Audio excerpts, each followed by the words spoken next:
the world was devised.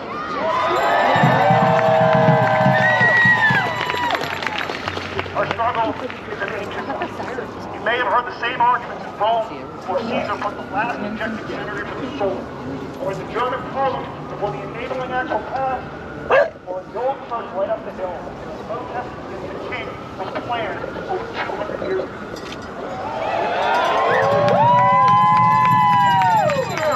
People declare today, in this city, in this state, in this country, we do not find the king, we define it!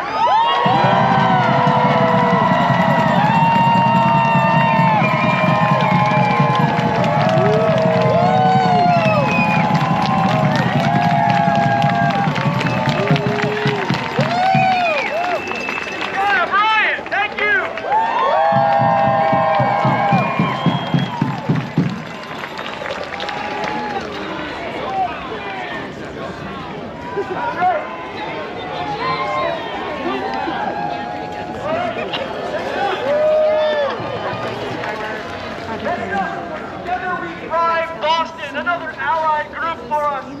This is Elon, and I'm sorry if I'm saying your name wrong. Good, Liana.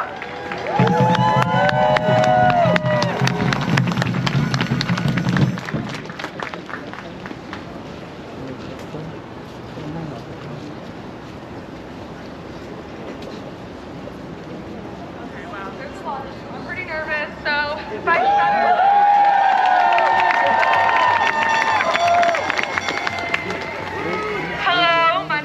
I am the chair of a public affairs committee with my community outreach group, Together We Thrive.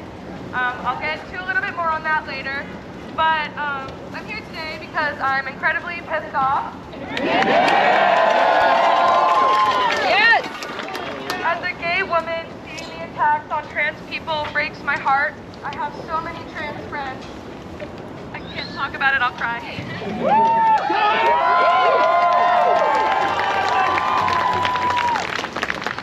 As a white woman from a majority immigrant community, I'm angry for my neighbors, and I feel I need to stand here today for those who cannot. And as someone with chronic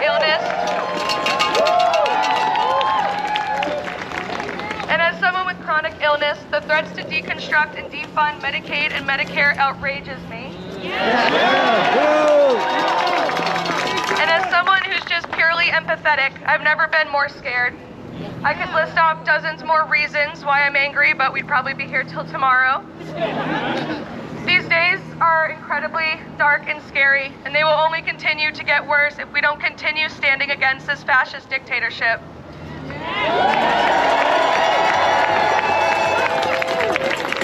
It's very easy to feel alone in this fight. And it's easy to feel like you're being gaslit or you're overreacting. But being here today, I can see that I'm not alone in my beliefs, and I hope you can feel the same way looking around you.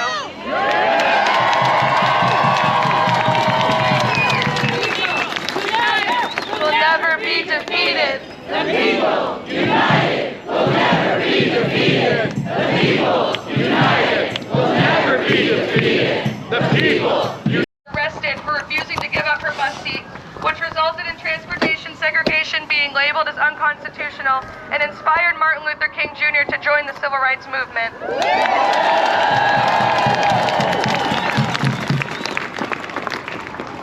In 1968, Tommy Smith and John Carlos raised their fists while wearing black gloves during the national anthem at the Summer Olympics.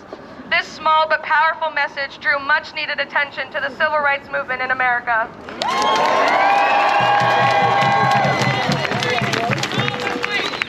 But mighty, exactly. And again, in 2018, Greta Thunberg single-handedly started a global movement that inspired millions, all because she spent 3 weeks protesting outside the Swedish parliament alone against climate change.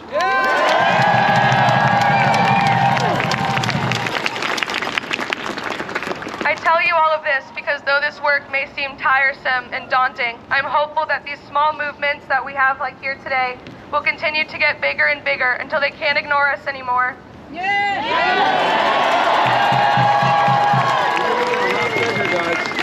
A lot We will demand change so loudly it will shake the office buildings, their cozy homes. Everything will be made uncomfortable for them. That's how loud we will be.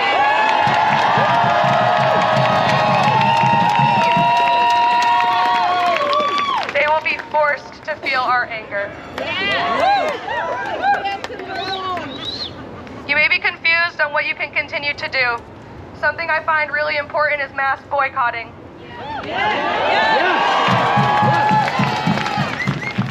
Mass boycotts take time, but they do work. When money is the root of all evil and is motivating the people in power to destroy democracy for a totalitarian dictatorship, you have to hit them where it hurts.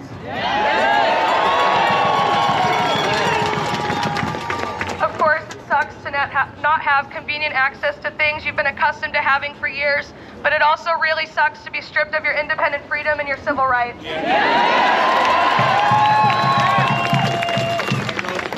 I hope you can continue coming to these marches and these rallies, listening to people talk or even write your own speeches and make your own voice heard. Start connecting with organizations and volunteering with them. Sign public statements. Email and call your politicians. Make banners, posters, flyers, hang them up in your hometowns. If there's nothing going on in your hometown, start something. Let's go! Let's go! Let's do it! Read books, especially the banned ones. Never stop educating yourself. Never stop asking questions. Whatever you do, do not stop talking about this. Don't stop moving.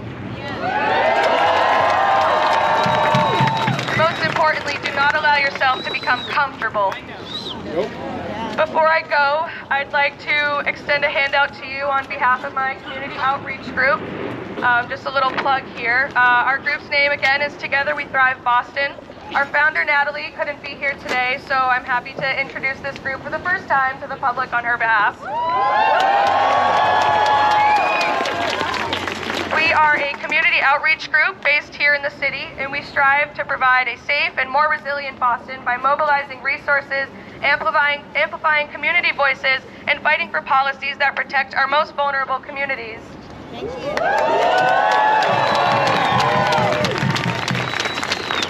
We're still very new and we're still building our own community, but if anyone wants to connect with us, get in contact, I'll be right over here. Thank you so much for listening to me today.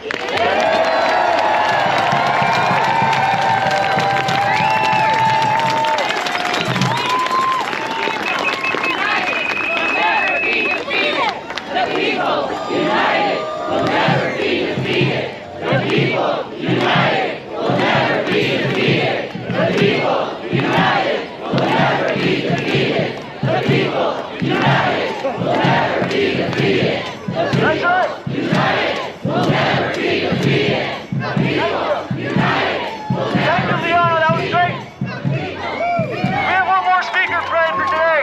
This is Professor Kylie Ariel Venus, Rising Hearts athlete advocate. Ready? Hello, everyone. Can you hear me? Okay. No? Yes? Use the bullhorn! Into the mic. How about now? Let's get loud! My fellow Americans and our welcome allies who have found a home on American soil, we have gathered here today on the land of the Wampanoag and Massachusetts peoples in one of the great cities of America, where America was born nearly 250 years ago. We gathered here in Boston because America is a nation in crisis. On this evening, in Washington, D.C., the President will address a joint session of Congress. But that address will not address this crisis, a crisis that threatens the very heart of America. That is why we are gathered here today. It has fallen to us, the American people, and our allies in democracy, to rise up and meet this crisis. Take that shit back! Take that shit. We are here because America is a free nation, because America is a democracy, and because we free Americans will not let our democracy die in darkness. No!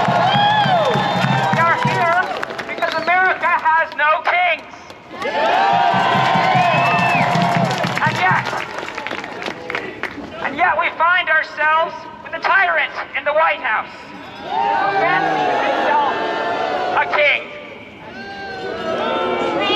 We find ourselves with a president who has chosen not to faithfully execute the laws of our country, but has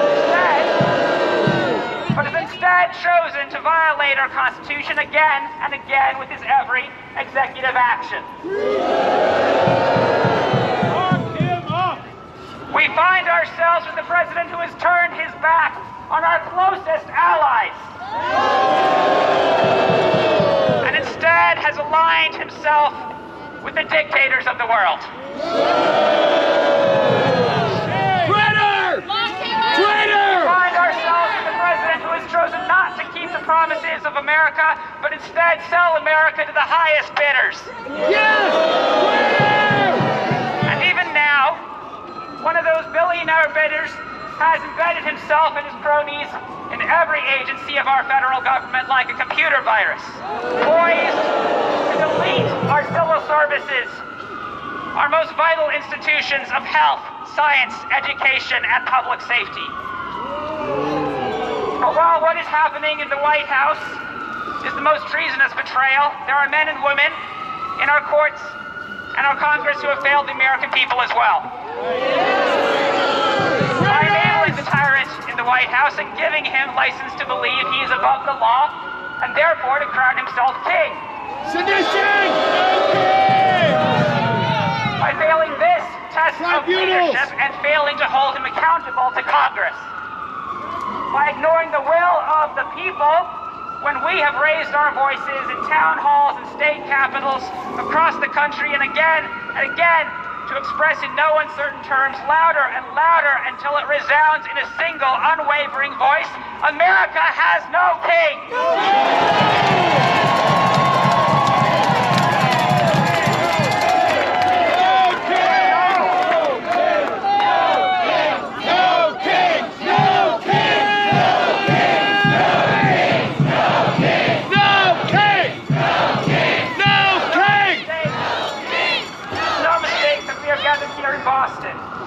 One of the places where the promissory note that became the American dream was first imagined, and where 251 years ago the Sons of Liberty dressed as Mohawks boarded ships and threw crates of British tea into Boston Harbor. These brave revolutionaries dressed in red face not only to disguise their identities, but also to show they were not British, but Americans, and to symbolically sever their bonds as subjects to a tyrant king. And while our Constitution draws inspiration from the democracy of the Iroquois Confederacy, I also remember that within walking distance from here, the Old North Church stood not only as a beacon for freedom, but also as an institution of segregation where enslaved black and indigenous people worshiped separately from their masters. And yet, as an indigenous American, I have never felt more hope than now. Because I have my ancestors' memory of America, and many Americas that came before now, stretching back before America was born, before America was a dream, and I know this land is native land, and native land is for the people.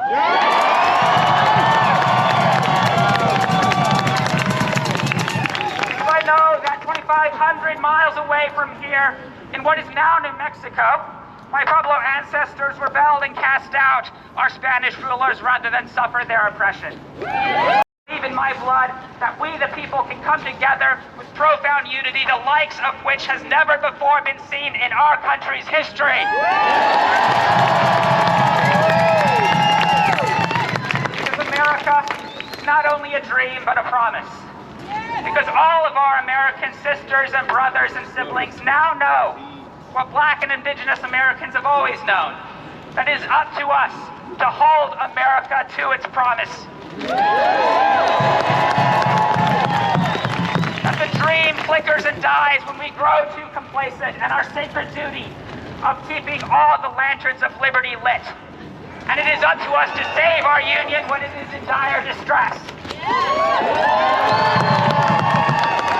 Because 407 years after our founders brought forth on this continent a nation conceived in liberty and dedicated to the proposition that all men are created equal, some brave Americans Americans fought a war over that promise.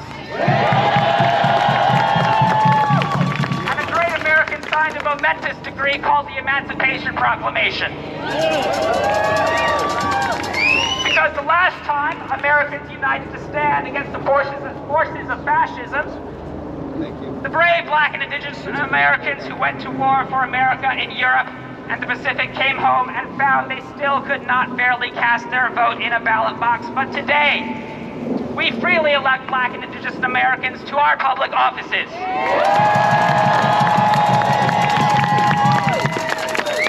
Because I grew up never knowing I had any choice but to be a boy, but I speak to you today not only as an indigenous American, but as a queer and transgender woman.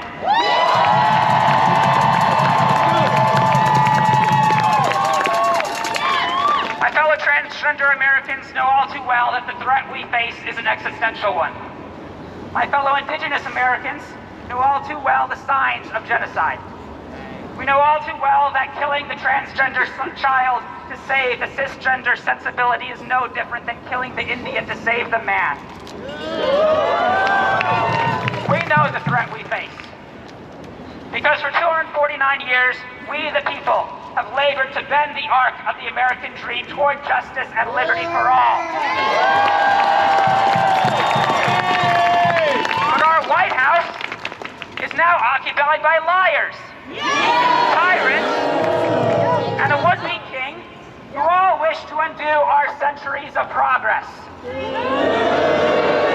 To dismantle our civil rights, destroy the lives and liberty of the people, and replace our democracy with a billionaire's oligarchy.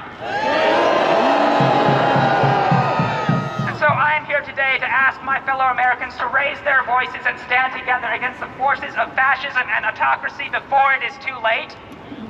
I believe we the people can come together to save our union. I believe we the people can raise our voice in unison and say we hold these truths to be self-evident, that all people are created equal. That our government is instituted by the people to secure the rights of the people to life, liberty, and the pursuit of happiness. The government of the people, by the people, and for the people is the promise of America. And America has no kings. I believe we the people can come together to save our union before it is too late. I believe we the people can come together and forge new bonds of community and kinship more unbreakable than ever before in our nation's history. I believe we the people will turn to our immigrant neighbors and our black and brown and indigenous neighbors and our disabled neighbors and our queer and transgender neighbors and say with profound love and cosmic responsibility, you are safe with me and I will fight for you.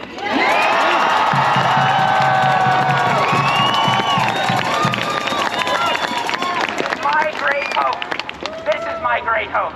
And tonight, you all become messengers of that hope. We must not only raise our voices to our elected officials in Washington and in our state capitals and our city halls. We must also speak to our friends and our loved ones and our neighbors. When we go home, we must get on the phone and talk not only with our senators and representatives, but also with our aunts and uncles and parents and siblings and peers. Because we, the people, must hold America to its promises. We, the people, must ensure America honors its treaties. We, the people, must bend the arc of the American dream once again toward justice. We, the people, will make our voices heard, and we will say in unison, America has no kings. Democracy can never die so long as we, the people, fight for it, and we will never stop fighting until the American dream is birthed into reality. We will make our voices heard in every village, every town, and every city of this country, from the rolling hills of Boston to the windswept mountains of Waitsfield to the howling highways of Los Angeles. From the towering cities of New York and Chicago to the sun-baked soil of Zuni Pueblo, we will make ourselves heard. America is a promise, born of the people, by the people, and for the people. And we shall not let that promise be broken.